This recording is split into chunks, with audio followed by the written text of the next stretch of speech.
Double engine की सरकार बनाई है। मैं आपको विश्वास दिलाता हूं, देखते देखते देखते हमारा ओडिशा विकसित राज्यों के लिस्ट में अपने आप को शामिल कर देगा। ये दुर्भाग्य की ही बात थी कि ओडिशा देश के समृद्ध राज्यों में शुमार है। यहां की धरती के नीचे इतनी संपदा पड़ी है कि शायद ओडिशा भारत का सबसे समृद्ध राज्य है, परंतु यहां की जनता गरीबी से पीड़ित, यहां के जनजाति के कल्याण के लिए कोई आयोजन नियोजन नहीं हुआ। यहां के सागर किनारे के विकास के लिए कोई आयोजन नहीं किया। यहां के शहरों के विकास के लिए कोई आयोजन नहीं किया था।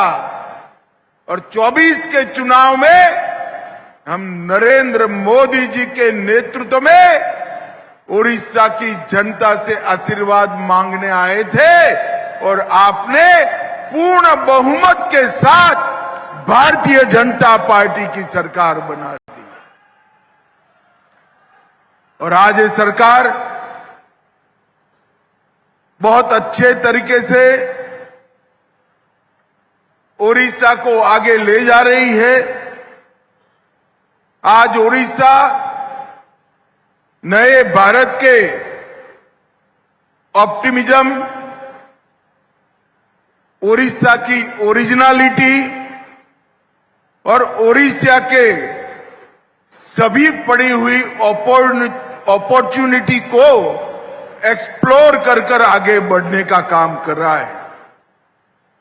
तटीय मैदानों से लेकर पश्चिमी ओडिशा के पठारों तक और जनजातीय क्षेत्र से लेकर हस्तशिल्प के उद्योगों तक ओडिशा के समूचे विकास का आज प्लानिंग हो गया है।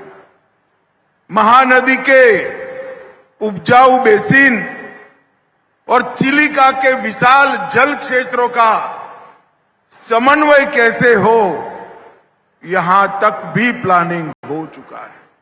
आज शाम को ही ओडिशा की नई सहकारी नीति की घोषणा है। आज मैं इस मंच से पारादीप की पवित्र भूमि से समग्र ओडिया वासियों को कहकर जाना चाहता हूं कि आने वाले दिनों में गुजरात की तरह ओडिशा के हर गांव में डेयरी को पहुंचाने का कार्यक्रम ये भारतीय जनता पार्टी की दोनों सरकारें हाथ में लेने वाली हैं। आज गुजरात में 36 लाख ग्रामीण महिलाओं के माध्यम से अमूल एक आंदोलन बना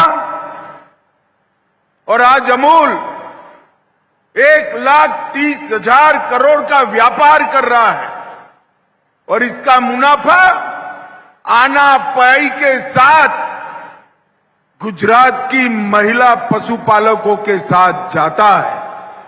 उसी प्रकार से ओडिशा के पूरे पोटेंशियल को हम एक्सप्लोर कर कर यहां की जनजातीय और ओबीसी माताओं बहनों को समृद्ध करने का काम करेंगे।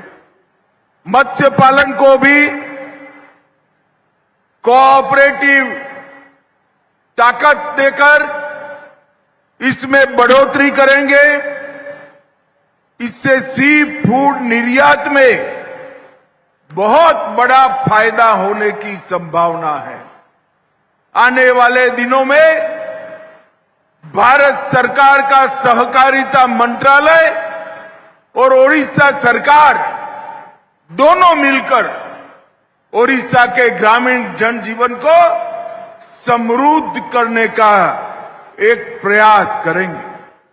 मित्रों, आज इफ्को की पारादीप इकाई में सल्फ्यूरिक एसिड संयंत्र की तीसरी स्ट्रीम का लोकार्पण हो रहा है।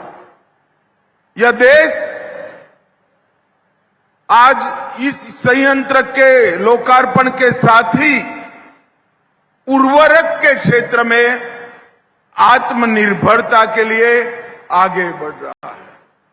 प्रधानमंत्री मोदी जी ने आत्मनिर्भरता का मतलब सिर्फ उर्वरक बनाना नहीं, उर्वरक बनाने के लिए जितनी चीजों की जरूरत है वो सभी भारत में होनी चाहिए और इससे लगभग भारत की निर्भरता को बहुत कम करने का काम होगा। 2005 में इफ्को ने इस प्लांट को 2500 करोड़ में खरीदा था। उस वक्त 7.5 लाख मैट्रिक टन की क्षमता थी, आज 22 लाख मैट्रिक टन तक उसको पहुंचाया है और ब्लेंडेड उर्वरक की खाद की उत्पादन लगभग 15% है और स्वदेशी डीएपी भी इसमें 40% बनता है। भाइयों बहनों, अभी इफ्को के एमडी ने कहा अब इफ्को को सल्फ्यूरिक एसिड इंपोर्ट नहीं करने पड़ेगा। पटेल साहब, यहां से संतोष मत लीजिए।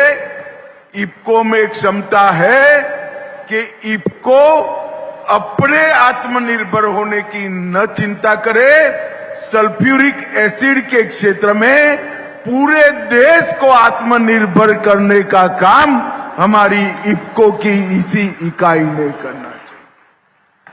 देश में फर्टिलाइजर बनाने वाला हर कारखाना और केमिकल के उद्योग में जहां पर भी सल्फ्यूरिक एसिड की जरूरत हो उसका उत्पादन हमारे पारादीप की इस यूनिट के अंदर करना चाहिए।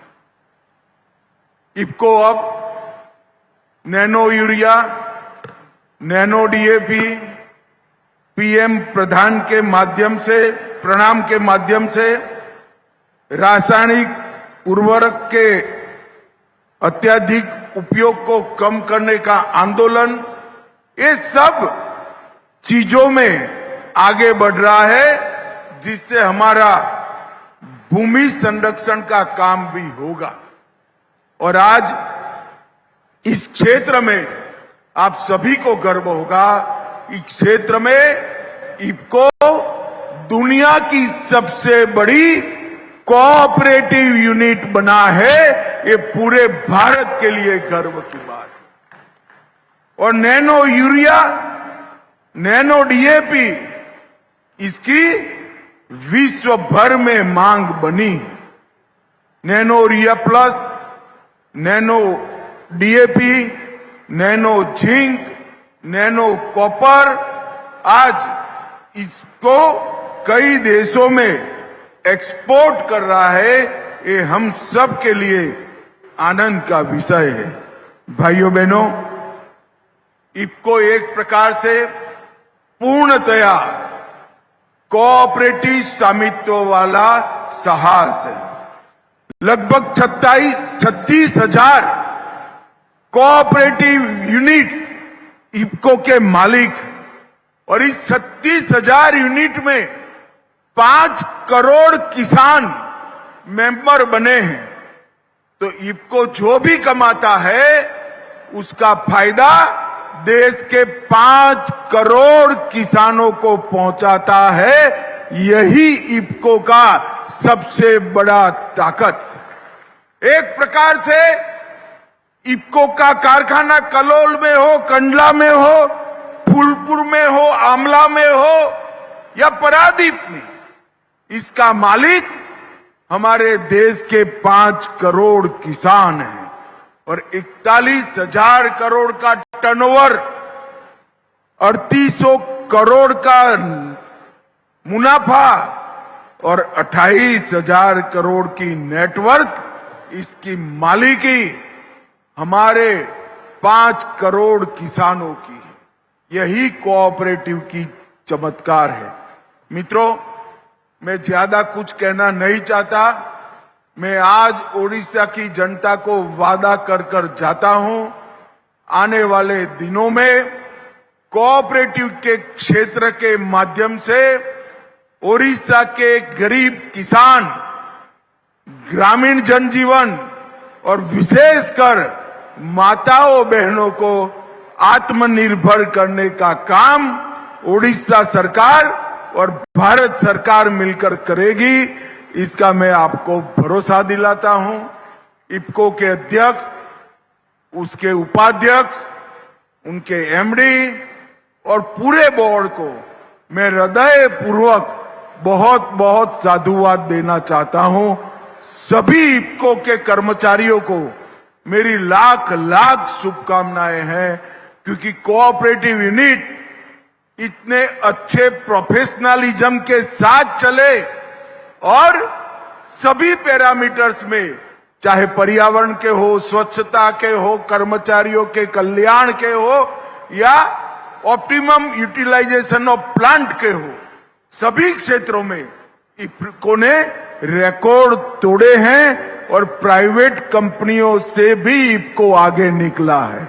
इसलिए मैं इफ्को के सभी कर्मचारियों का मनपूर्वक प्रणाम करना चाहता हूं, बधाई देना चाहता हूं। अंत में मेरे साथ सभी लोग जय जगन्नाथ बोलेंगे। मेरे साथ बोलिए, जय जगन्नाथ, जय जगन्नाथ।